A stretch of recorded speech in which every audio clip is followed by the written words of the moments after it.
transcript.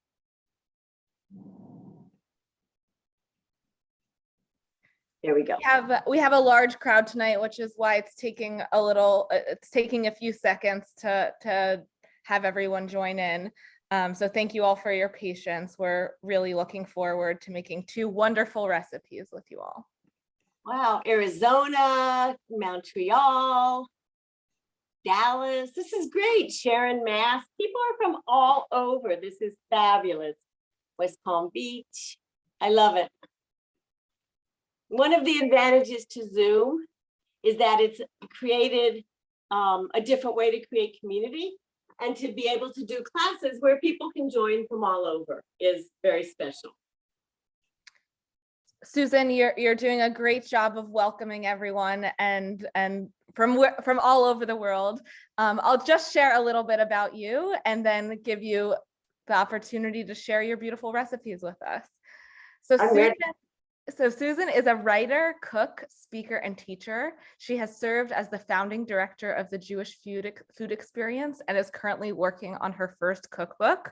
So we're all very excited to sort of see maybe a sneak peek at what's inside her cookbook. So Susan, we see your beautiful setup. Why don't you take it away? Thank you. Thank you, Mara. This is so great to be with you all this evening. And to get some of my Passover cooking done in front of you. These 2 dishes will probably be in the cookbook, most likely. They're favorites for sure. And I also want to thank, by the way, Shannon, who's not on tonight, but I really appreciate that Shannon puts together such, with the help obviously of staff, but such great material and resources on the Nasher. I love it. I love getting the newsletter. If any of you don't yet, you should, so sign up for it. And there's always great content there, plus the classes. It's like, really, I love it. So, and thank you all for being here in whatever time zone you're in, which I'm sure is kind of spread out. But we're gonna get started with the first dish. We only have an hour. So I want to make sure we get through everything really well. And the first dish is called prasa con tomat. Prasa means leek in Ladino. And I grew up, this dish was just called prasa. And if you said prasa, you knew what it was, because this is how we most often made leek. But it's prasa con tomat is a more formal name, prasa leek with tomato. And leeks are absolutely one of the essential ingredients in Sephardic food. They were grown and used extensively in Iberia, especially in Spain, prior to the Inquisition and expulsion in the 15th century and beyond. But one of the hallmarks of Jewish cooking, in fact, of the Sephardic food in the Middle Ages, was the use of leeks, onions, garlic, which the Christians did not use, thought were lower class and smelly. And in fact, these smelly foods served as a betrayal to identify secret Jews. If there was the smell of onion or leek or garlic coming from your house, that was grounds for the Inquisition to come. So it's very interesting that the Jews actually go way back to the Exodus. If you remember when the manna in the desert, and they were so unhappy with the food they were eating, and they were craving the leeks, onions, and garlic that they had in Egypt. So these are very old foods, very old ingredients, and enjoyed by Jews literally for thousands of years.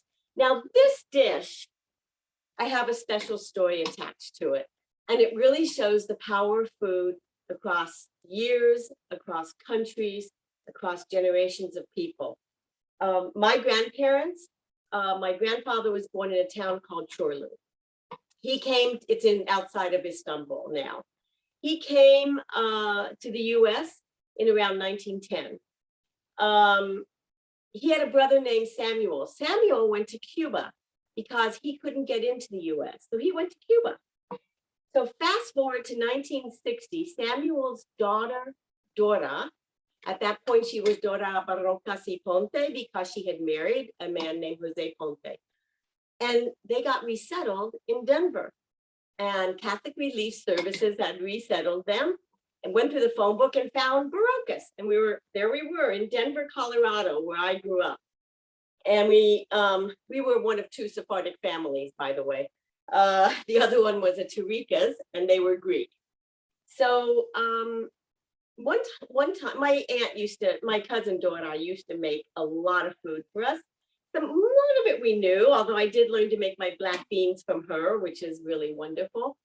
But she once made a dish with leeks and tomatoes. And that wasn't something, my father was a great cook, and I learned lentils and chickpeas and all kinds of things from him that were Sephardic. But I didn't learn this dish that my cousin Dora made one day in 1961.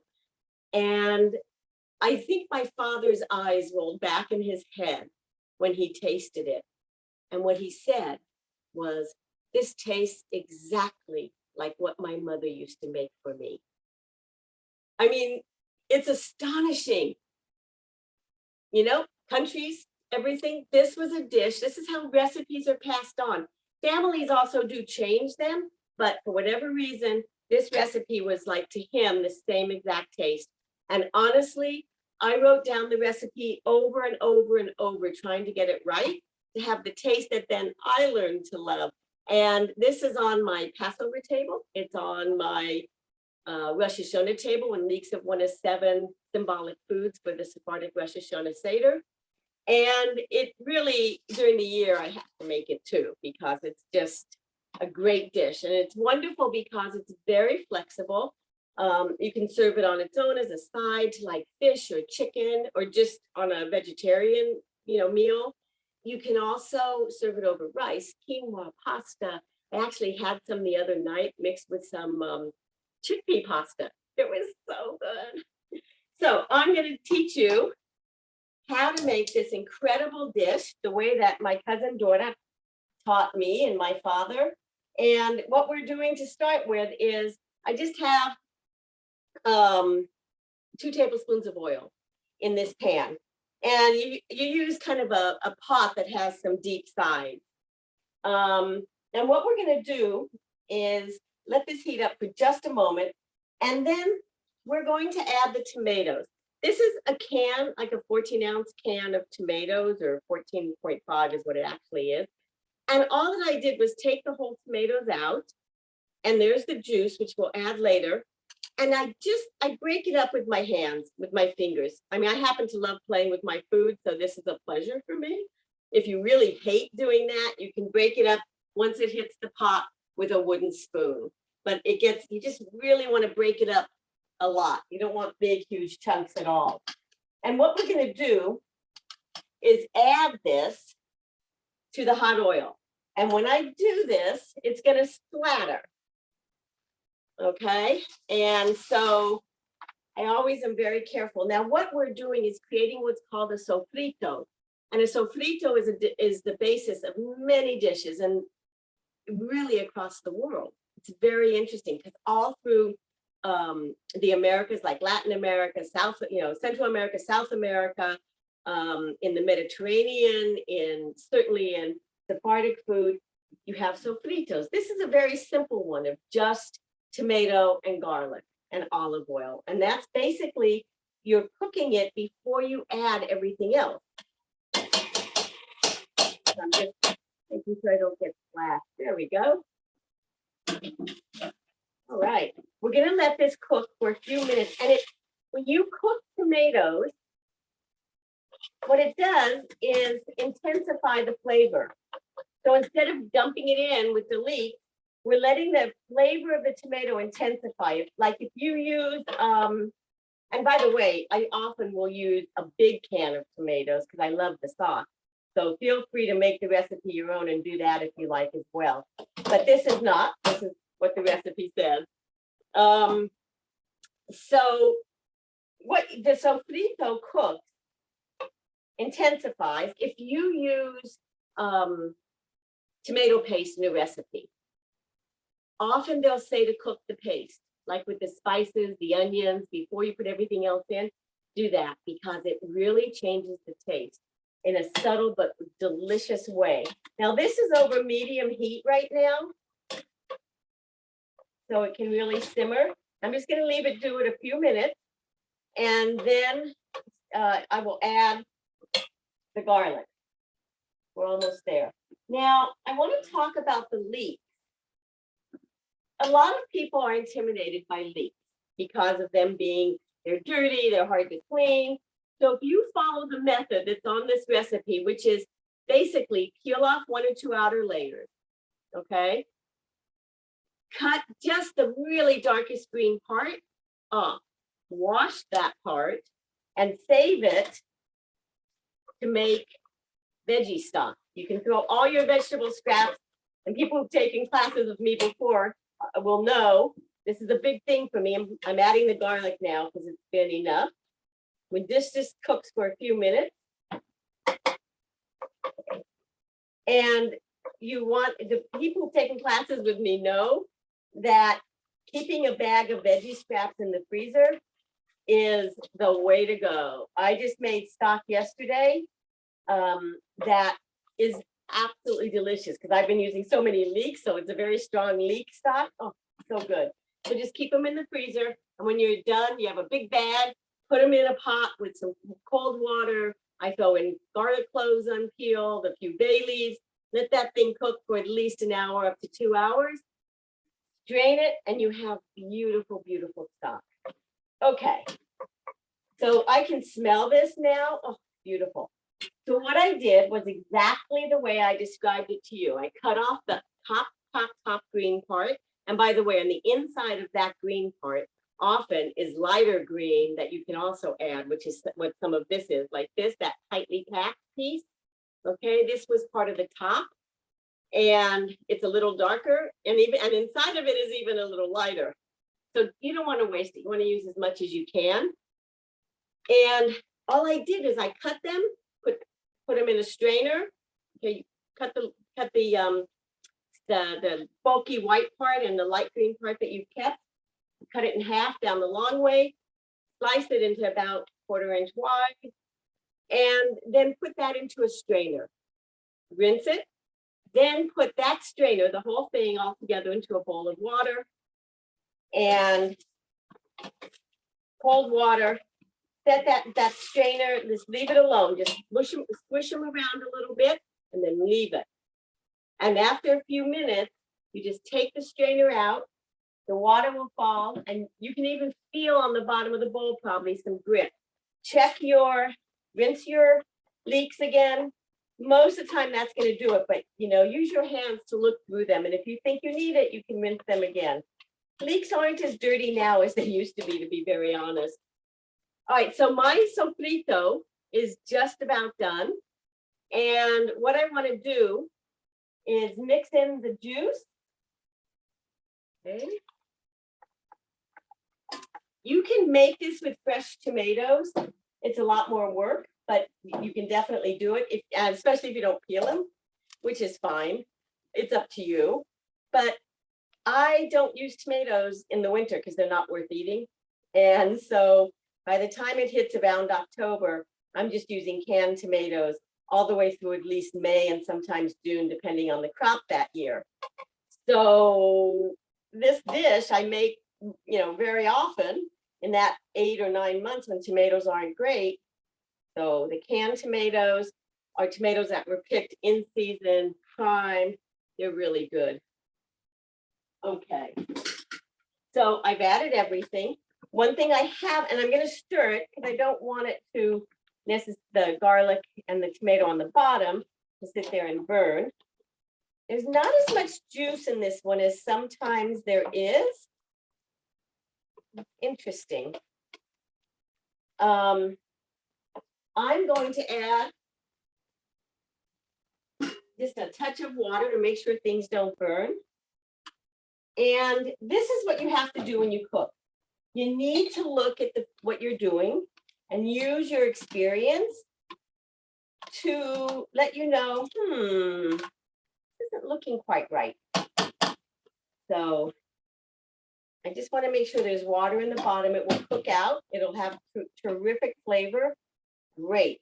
I forgot to get the lid out, so let me do that. And that's it. This dish is made. Okay, and now we're just gonna trade burners. And let that cook for all of class so that you can see what it looks like. All right, let me just stop for a minute. And Myra, are there any questions at this point? We have some questions about your veggie stock. And Okay. yeah, I think there's some people who've already given you a rave review saying that they think about stock differently now, and you know, cooking with Susan has made them think differently about vegetable stock. So why don't you speak a little bit about that? That is lovely. I am so happy. Thank you. And then when you're done with it, and you have all these, you know, like soggy, used up vegetables, then you compost. Couldn't be better. Great. So are there questions or is that it? I think someone would like you to repeat how you make your vegetable stock. I take all my vegetable scraps, peels, stalks, things that are like kind of far gone, and I heat them. Let me show you. This is from prepping today. So there's stalks, the thick stalks from the dill. There's the onion skin, which I also use for a Sephardic dish of huevos haminados, which is Sephardic long cooked eggs. What else is in here? That's pretty much it. Oh, there's a little bit of the very like stalks of fennel from something I made last night. This is going to go in the freezer tonight. But even, look, this is really like you would throw it out, but you don't have to. Just wash everything, put it in the freezer. And oops, when you have a full bag, and here's what I'll show you. Well, here's one that just has leek top that I just started.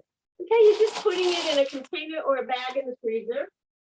And when you have a lot, like a full bag is my thing is get that big bag, it's full. I put it in a big pot. You can do it sooner. You can do it in a smaller pot if you want. But I figure if I'm making it, even though I live alone, if I'm not going to make a big soup out of it right away, I just go ahead and freeze it in like quart jars or something.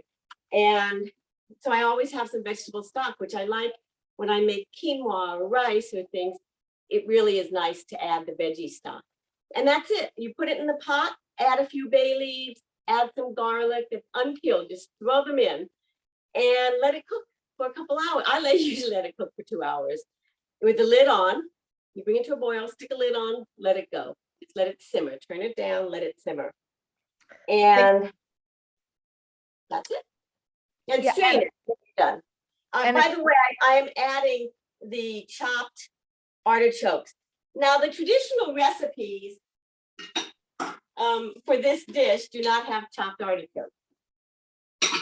But I love artichokes and they are very much a part of Sephardic cuisine. So I kind of thought, why not? So I'm just going to saute them a little bit with the onions. The onions will finish cooking. The artichokes and the onions together will get just a little bit brown because I like that flavor. You don't have to brown it, but I like that little bit of brown, a little bit of caramelization. Go ahead. Did you have something else, Mar? People wanted to know how much in advance they can make the tomato and leek dip. Well, you can make it as much in advance, like 3 months if you want to freeze it. It freezes beautifully. But if you're just keeping it in the fridge, it lasts a good week in the fridge. And in fact, it's always better the second day. It's like making a really good tomato sauce, you know, or a really good stew. The second day, all the flavors have blended and it's really nice. So I suggest that if you're going to make it, do it this weekend if you want. You know, a great dish to make ahead. I'm sorry? It's a great dish to make ahead. It's a great make ahead. And like I said, you can make it. I will freeze what I make tonight to serve next week because that's a little long.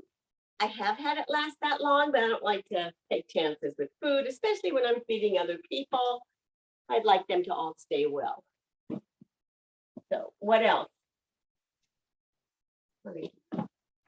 Anything else? We're jumping from recipe to recipe, which is, sort of how we cook anyway. People wanted to know, can you use canned artichokes? That's what these are. I'm sorry, I hope that the recipe says can. Yes, 1 14-ounce can artichoke heart, drained and chopped small. That's exactly what this is.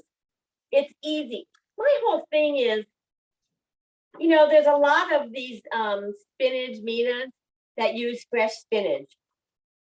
And as you know, fresh spinach has a lot of water. Yeah, and you have to basically saute it and then dry it out, and you have to wash it really well. I'm telling you, the reason I use frozen is because it's easier. And we have so much to do, and the taste is still terrific. Hang on, I'm gonna get the spinach. Oh, wait, it's over here. Okay. By the way, this is what we're creating. This is a smaller portion because you can make this recipe in a 9x9 pan with 1 square of matzah. I'm making it in a larger pan because I figure, all the work, and I don't like it really thick. But if you wanted to, you do the same recipe and you could do it in the square pan. You need a 9x9, and 8x8 is a little small, but it works. So you can see inside the layers. You see all those layers of matzah? Yum, yum. I have a hard time not eating this. But think about it kind of like lasagna, that you're layering. So what I've done, let me just make sure we don't, while this is cooking, I'm going to go ahead and squeeze liquid. Oh, I'm going to do my matzahs first. Absolutely, because I want my matzah to just like get soft and pliable, but dry out just a little bit. So I broke the matzahs, just so you know. This size pan, 8.5 by 11, is absolutely perfect for 1 piece of matzah and a half. And actually, that's a little more than a half. This is more like a little less. It's fine. You're going to overlap a little bit anyway. So here's what I'm going to do to soften it. I have a pan of tepid water. And I'm not going to move it closer because I want it right here by the towel.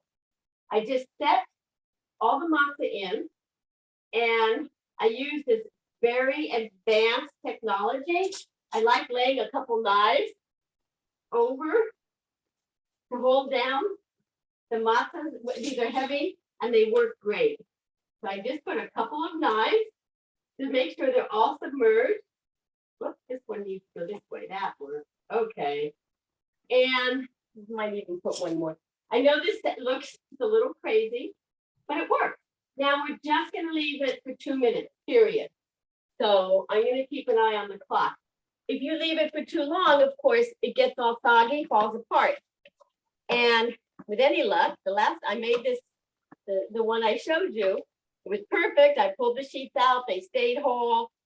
Let's hope that happens tonight. But if it doesn't, as long as you can push it back together, it's going to be okay. They're going to bake okay. And if it doesn't, you know what? We always have way too much matzah anyway.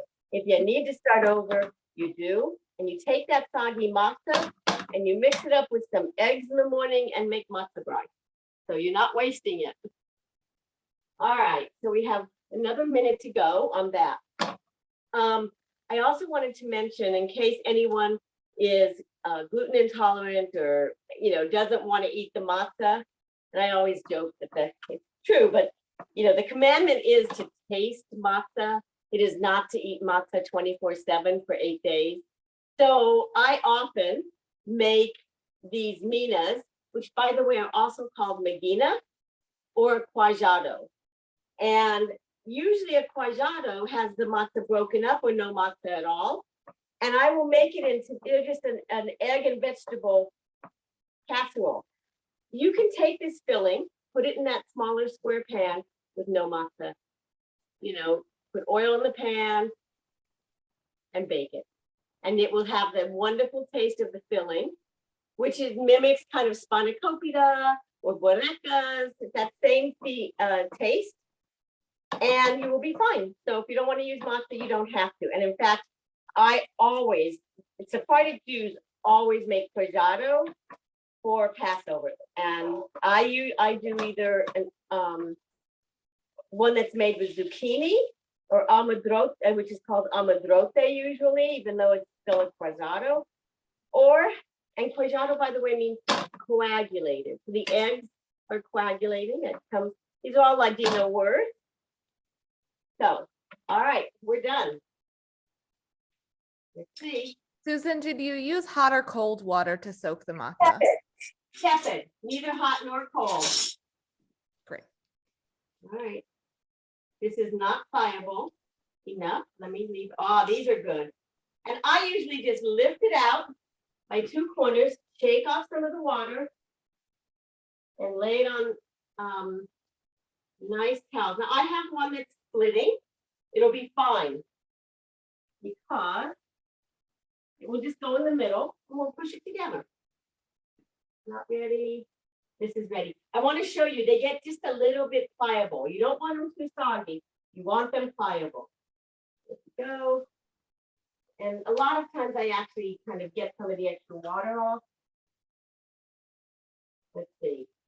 I'm taking the ones on the bottom out first for obvious reasons. Okay. So this is 5.5 pieces of matzah to fit this pan.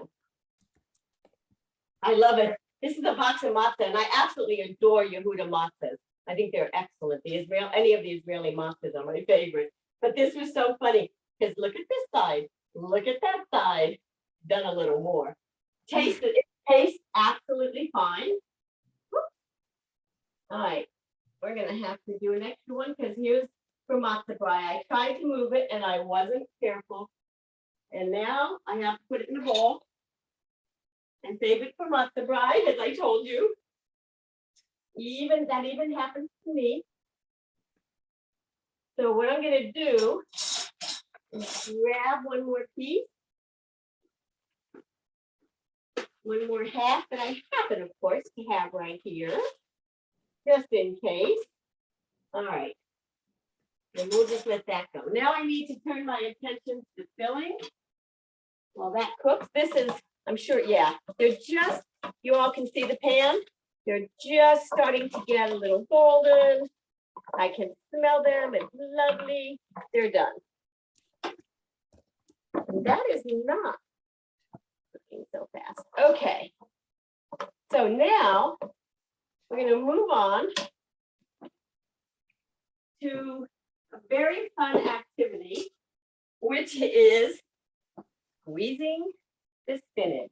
It doesn't need to take a long time. What I always do is I tend to use a big bowl like this, and I let things drain in the bowl too, and just squeeze against the side. All of this that you squeeze out of your spinach can go into your veggie broth. You know, you can use it, to be honest, you can use it with your smoothie in the morning. It's just spinach juice. It's very healthy. So don't just throw it down the drain, okay? So all I'm going to do is squeeze all of this out. So it's pretty dry. Let me show you. Okay, there's most of it. It's amazing how much there is in spinach. This is 20 ounces of spinach. Okay. And you don't want a soggy mina. So you do want to do this. Now, minas, most often, honestly, are made from meat, but they're made from dairy also, which, you know, is the spinach and cheese is the most common. Leeks can be added, of course. And the meat, it can be lamb or beef. Some people even make chicken minas. Some of them, like I said, are called maginas. It's another word. You'll find with Ladino and Ladino food, there's like 5 words for everything, and it means the same thing. So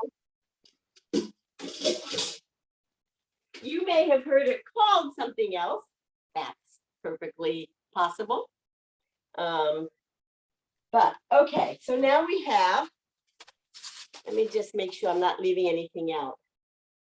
All right. By the way, this way, if there are many different ways to soften matzah, I do this because this is kind of the old-fashioned way, I guess. I don't know. This is like with the nonas that I know, the grandmothers, what they did.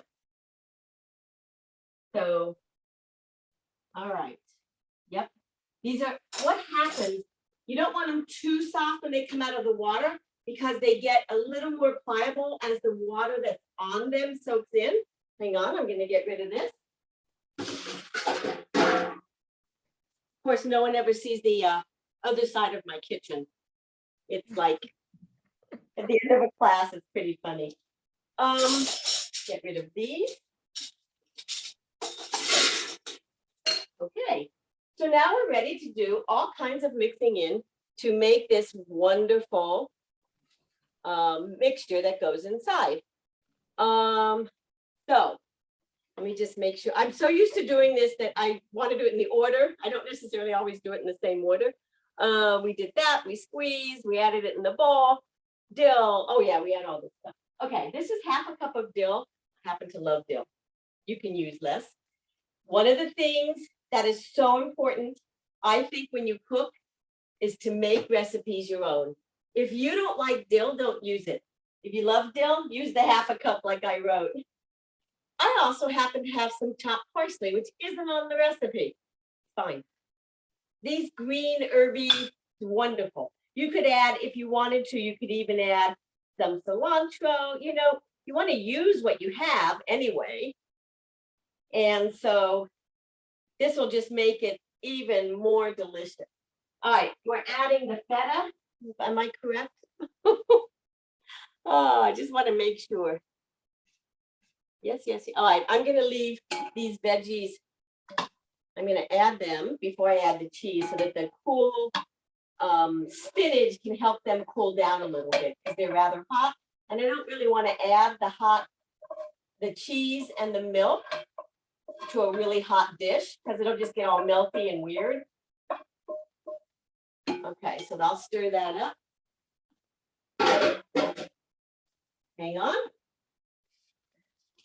Okay, so let's just stir this up a little bit. And by the way, I'm going to add the eggs last so I can taste the mixture before I add the eggs, because you want to taste.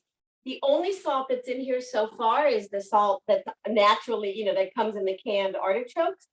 And whenever I saute vegetables, I should have mentioned, when I saute onion, I always add a couple pinches of salt because the salt helps the onion cook evenly. It draws out the moisture. So that's just a nice trick, but I don't want to oversalt dishes.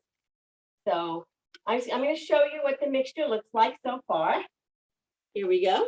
No cheese is in there yet, no egg and no spices. But I am going to add some pepper because I know it will need it. Obviously you can measure, but I'm working by feel. The other thing is I have optional on there a little bit of nutmeg. Nutmeg is, for some people, it's traditional in their borrecas, and I love it, but not a lot. Nutmeg, a little bit goes a long way. It should be like a hint. You should get this like, almost like a smell of nutmeg. You know, it's not a lot. So I use 1/8 of a teaspoon in this mixture. It smells so good. But yeah, like I said, you don't want it to be too much. All right. We are in good shape here. All right. Now,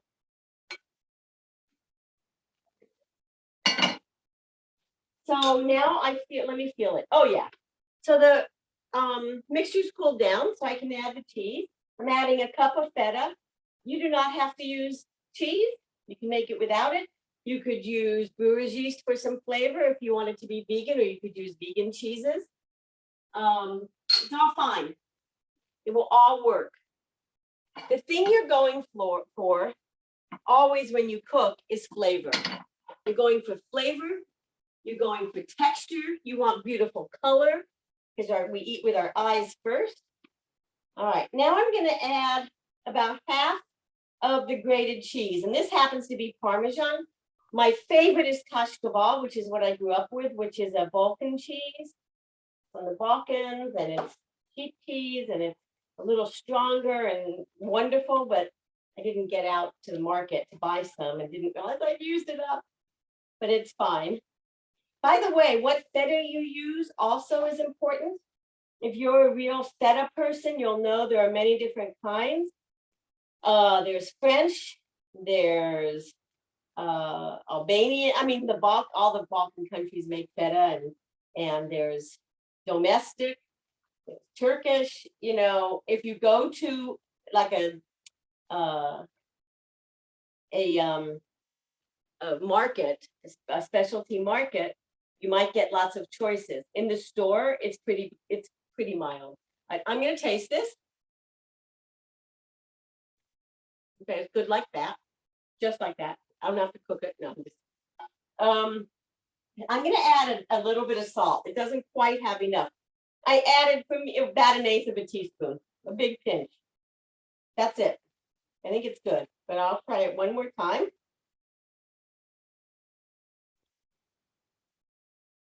I think it is good. And I always like also, when it comes out, sometimes I'll do a little sprinkle of salt on it. All right, now we're gonna add the milk. And we're gonna add this couple of eggs, and I'm gonna just beat them up a little more. Ah, wrong one. That's for the, I knew it didn't look quite right. I'm gonna beat them up a little more. All right, now before I get going on building this, are there more questions to answer? Yeah, so I think there's a lot of people who are interested in the availability of different ingredients. So I think canned artichokes are easy to find. The frozen spinach seems to be something that is not available in every area. So frozen chopped spinach. Spinach had a little time this year when supply chains were down. They seem to be back. I have no trouble now getting it. And this is frozen chopped spinach. So Trader Joe's seems to have it always now. They were out at one point. You can get it at Whole Foods. You can get it at all, whatever your local large grocery store is. By the way, if you can't get spinach, I gave you on the recipe, grate some zucchini. Grate some zucchini. Salt, maybe this much. You probably need about 8 zucchini, 6 or 8 zucchini. Grate them. I don't even peel them. The Turkish way, the Sephardic way, you would peel it and you would make a dish from the peels. I like leaving the peels, not only because it's easier, but I love the taste and the extra nutrition. So grate some zucchini, put it in the strainer, salt it, leave it 20 minutes, squeeze it out, continue with the recipe. And you'll have made omegrote instead of the mina de espinaca. Same family, absolutely same family of food. Thank you. I think other people are also interested in when you serve this spinach pie. It's a dairy dish. Maybe it's not necessarily served at the Seder. Is it for breakfast? Is it all day long? Traditionally, the dairy ones were served at breakfast. The meat ones were served for dinner and at Seder, but the dairy ones are served for breakfast very often on the first or second day of Passover, when the men come from the synagogue in the morning. And it's often served with huevos haminados, those long cooked Sephardic eggs, and a salad. That would be like, matzahs, different matzahs. That would be a lunch, a typical Sephardic brunch or lunch. Great.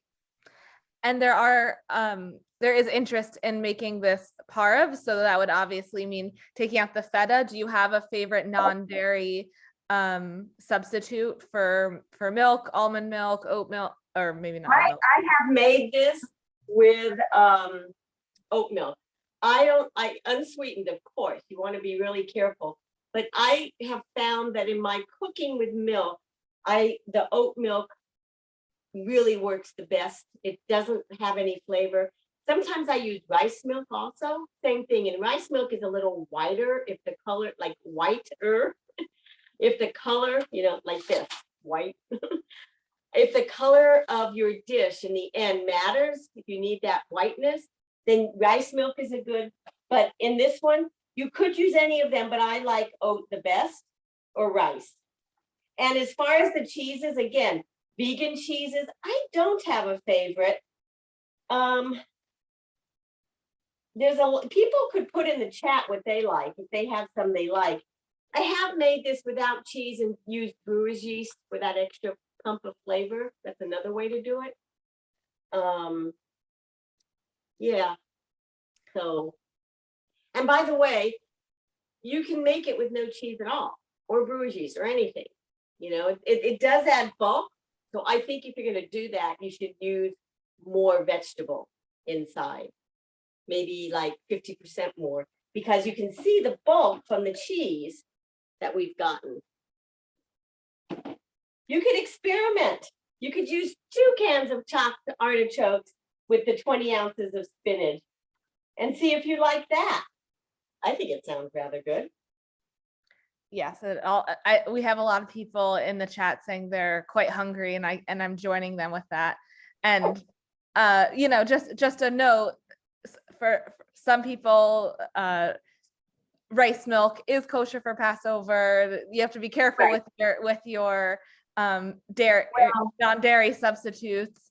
And also you can get in you can prepare and make this ahead, and I don't necessarily think this dish is going to make it to your Passover, Susan. I think people might be sampling it ahead of time. Oh, I hope so. But you're right about the milk. Now, I don't even think about rice milk being Sephardic. Of course, I grew up, my parents had the same argument every year. Passover, we're cleaning out the cupboards. The rice goes in the bags we're cleaning out. The beans go in the bags we're cleaning out. My Ashkenazic mother's like, you don't eat rice and beans on Passover. They're not kosher for Passover. And we were like pretty much a reform family, but one that kept tradition. So like we cleaned out the cupboards for Passover, and we ate, according to kosher for Passover, and no corn. And my father's like, no, there's no place is it written in Torah that says you can't eat these things. That's the rabbis decided, they're fine. Well, of course, then, and I think it was 2016, the conservative movement agreed with my father and said that those things are fine, which as a pescatarian, mostly vegetarian, I'm like, what a relief it is for people who eat like me or vegans, So your rice milk, the truth is, if you need to use almond milk, just make sure it's unsweetened, because of course the almond milk would be kosher for Passover. What else? Because I'm going to start building in a minute. I think we're all excited to see how this comes together. Okay. Yeah. So one thing I want to tell you is I put the pan with the oil has about a tablespoon of oil that I put into the dish. And the reason is because making that hot dish, when I put the bottom layers of matzah in, will help build a crust. Anytime, if you're making a kugel, not a noodle kugel, but if you're making like a potato kugel or a sweet potato or carrot, or you're making any egg dish, it's really nice to heat the pan with the oil in it, and then you'll have a better crust on bottom. And in this case, it's kind of important because we're using matzah, and these actually have gotten quite soggy, even though they were in for 2 minutes. So just know to be careful. All right, let's see if our pan is hot. Yeah, it's moving around. So you just want to take a moment very carefully. You don't have to do this, but it's traditional.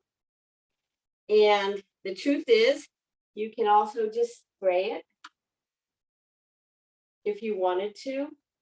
But of course, I always do this now. All right, here comes the fun part. Okay, so here's what I'm gonna do. All right, I'm gonna scooch all this down so you can see better.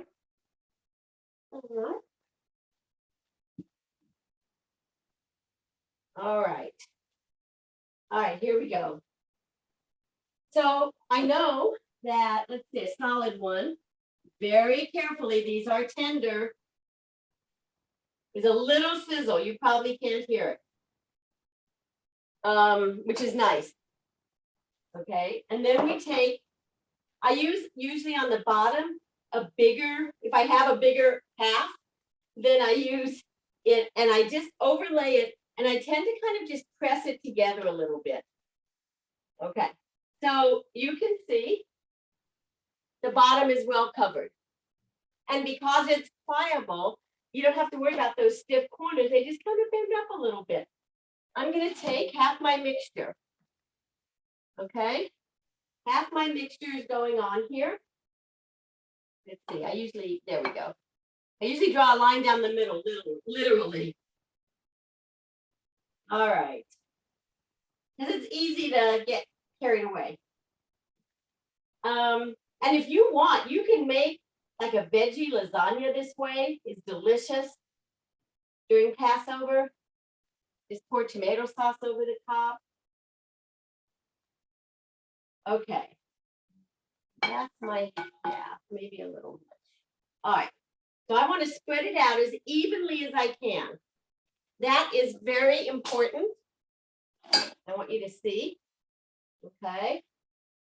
You want it to be very even because this mina is pretty straight across, as you can see. Because if you work on your layers, that's what will happen. And if you don't, you'll get a mina that's floppy, especially the corners. Pay attention to the corners, especially. So, and I, use a combination of a flat spatula. I love, the best tool in the kitchen. And I push almost to the very edge, just so you know. Almost to the very edge. I don't want it spilling out, but I want it well covered. I try to keep one hand clean. That's, like when you're making dough and you're using one hand to mix the dough and you have the clean hand, or you're making schnitzel or something that's breaded, you have the wet hand and the dry hand. So this is my wet hand and I try to stick with it. And keep the sides as clean as you can. All right. So that's pretty even. How hot is it? Too hot. Let me see if I can show you about how thick it is. Okay. So you can see it's pretty even. This is not a hard dish. You could be watching Bridgerton while you're doing this. Except I've watched the whole new season. Okay. The one thing I do when I do the second layer and the third, so the half piece I did was on this side. So I just put a whole piece there instead. I like alternating where the steam is. All right. And I'm using, there we go. It just covers, there's a little piece missing on this piece of matzah. It just touches, it doesn't overlap. It's okay. All right. This is quite a wet mixture. Okay. Again, just spreading it out. By the way, if there are questions while I'm doing this and you're all watching it, I'm happy to answer. We have an active chat, but it seems like a lot of our participants are answering each other's questions, which is quite nice. Oh, well, and if anyone wants to let me know what's going on in the chat, Laura, that would be fun because I love knowing what's going on in an active chat and what people are asking questions about. There was a lot of questions about non-dairy milk and what's kosher for Passover and talking about different traditions, which is what we're all about here at My Jewish Learning. seeing where everyone is coming from. It's really beautiful. It is. And that's why we ask people to put in the chat at the beginning, either their favorite Passover dish or their favorite Sephardic dish, because it's so lovely to know what people hold on to with their food, what has meaning to them, or what gives their holidays meaning, or their homes. This is what food is about, not just sustenance. It's never just, I mean, it's really important. Now, last time I made this, I had no milk left. And this time I have a little. I'm gonna put that in my eggs tomorrow too. I don't really want the extra. I could just pour it on, it won't hurt it. Actually, yeah, you know what? See, this is how decisions are made. All right. Oh, I know what I'll do. This will be really good over the top. There are some minas that are made, especially meat ones, with mashed potatoes, which is a New World vegetable, but got incorporated into Ottoman food, where in the empire where Jews and were living, of course. So let me do my last one. And this one, did it. Again, I alternated where the steam is going to go. I'm going to use one of the bigger pieces on top. There we go. It's so pretty, you know? And I'm just like, I don't really want the green though. I'm going to save it for the eggs. I don't want the top to have green. I'll show you what I do. To make a really nice top that gets kind of crusty and crispy, I whisk together some egg and oil. And this, by the way, is what I put on my challahs too, is a mixture of egg and oil. It gives it a nice sheen. And then there's a great baker.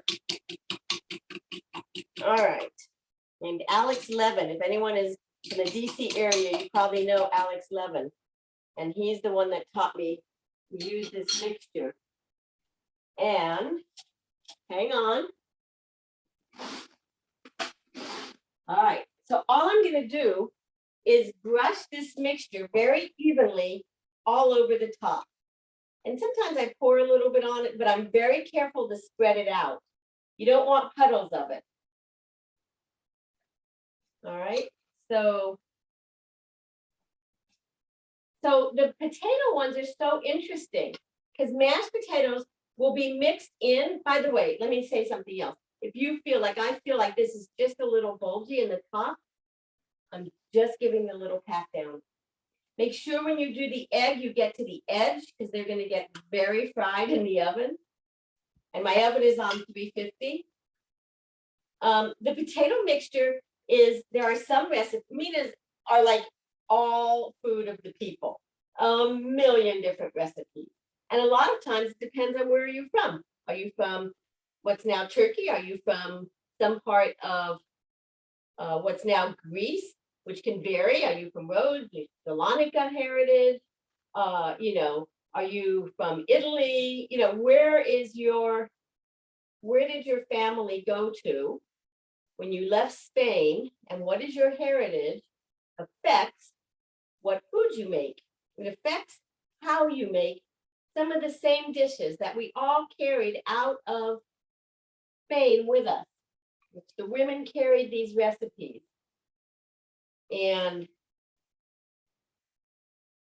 so now at the end, I'm just pouring over and spreading out and letting it go down the sides a bit. That's fine. Little bit, you don't want a lot down the sides because you don't want it to be too eggy, but a little bit is fine. It'll just get soaked in. And then the finishing touch on this, which if it were a meat one with potato, it might have egg and potato mixed together, spread on the top like a crust over the matzah. That's very interesting. All right, so the other half of the Parmesan is sprinkled all over. Okay. And, oh boy, I'm so glad I have one cooked. I'm sorry. I know you all are suffering. We all wish we could have a taste. I so wish that that were possible. That's the one thing about the beauty of Zoom classes is getting together with people from all over the world. And the difficulty is you don't get to taste anything. I have done in the past week for 10 days, 2 in-person classes. They're my first ones since COVID. Wow. It's so interesting. And of course, like way too much food was made for both of them because it's like, we haven't done this in a while. I have not cooked for people. All right, this, it's a little heavy, you know, it's a little, got some bulk to it. Okay, it's going to bake for 40 minutes. So you're not gonna get, because it's 8:30 now almost, so you won't get to see it finish, which is why I have the one that was made ahead. I'm gonna set my timer. I like to look, if it says 40 minutes, I'll look at 35. If your oven is running hot, the top might be getting too brown, especially with the cheese on it. Just lay loosely some aluminum over the top. Same thing if a cake is getting too brown and it's not cooked. Just lay some aluminum over the top and it will deflect that heat that's making the browning happen while still letting the rest of the dish cook. So that's it. That was Amina. All done.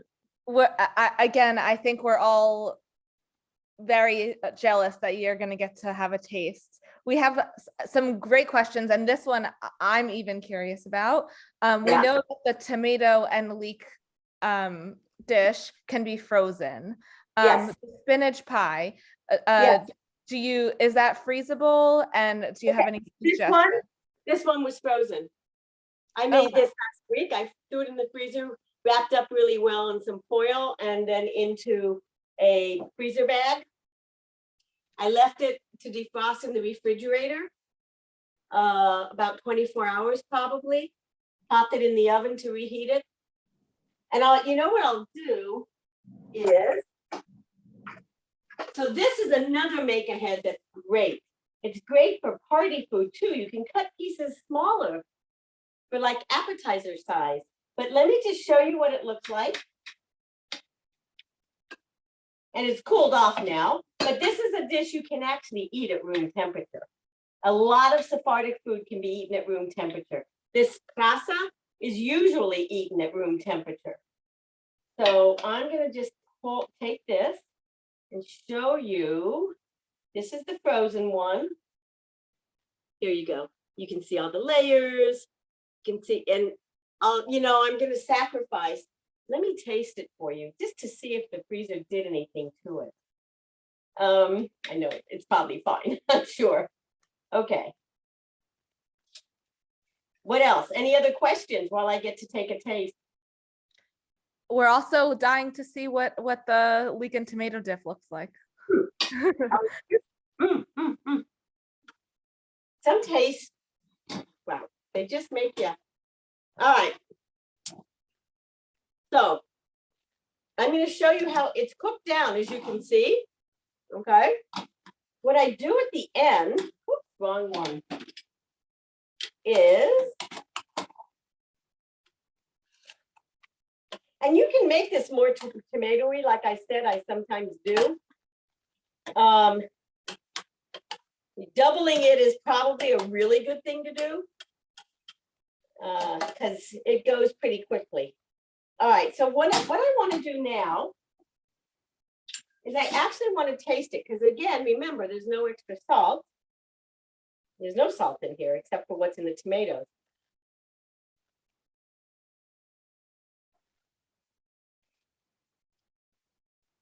I need salt. It's so good. This taste, oh my God. It's just one of those tastes. It's like for some people, it's a blintz or a matzah ball. You know, for me, this is one of the tastes that just, I think about my puppy and my cousin Dora. I hope they're all having some nice, strong Turkish coffee together someplace out there. All right. Taste it one more time. I'm so grateful that I had a father that cooked in the I grew up, I was born in 52. So in the 50s and 60s, nobody's fathers cooked, only to barbecue. But my father loved going in the kitchen on Sundays and making food. And that's where I learned a lot of these dishes from, because of my mother not being of Sephardic background and not having family in Denver. How else would I have learned? Susan, we're grateful for your father and for handing down these recipes, and for you for perfecting them and sharing them with us. Thank you. By the way, I'm just adding some lemon because that's the finishing touch. Everything needs a little squeeze of lemon. Oh, and then you'll leave it cook for a few more minutes and it'll be done. Wonderful. I'm sorry to interrupt you. Please go ahead. No, I'm interrupting you. I wanted to just be aware of time, but is there anything you'd like to leave our guests with tonight? I think if I had parting words, it would be just get in the kitchen and try stuff and don't be afraid. You know, if your matzah falls apart, okay, you saw one of mine did. I just needed to do it for less. It may not even be your fault if something doesn't work. Eggs are all different sizes, even if they say they're large or extra large, not necessarily anymore. One sheet of matzah is not necessarily the same thickness as another. So just get in the kitchen, try it, and make recipes your own. I think that is so important, because if you're going to continue making it, you have to like it, if not love it. So, and I think it's always wonderful to share, like at a Seder or any holiday, even a Shabbat. We all have traditional foods we love, and that we're like, no, that has to be there. But add something new. That's what the whole point of this is, because I'm wagering that most people watching this are not Sephardic. So add something new, you know, enjoy it, make it your own, and have a lovely holiday, everyone. Lots of deliciousness. Thank you so much, Susan, for kicking off the Nasher Passover cooking series. I'm sure there are going to be new dishes on people's Seder tables and Passover tables all week long. So thank you for joining, everyone, and happy Passover. Yeah, Pesach Alegre, as we say in Ladino. Pesach Alegre. Pesach Alegre. Bye-bye. Bye-bye. See you all. Thank you.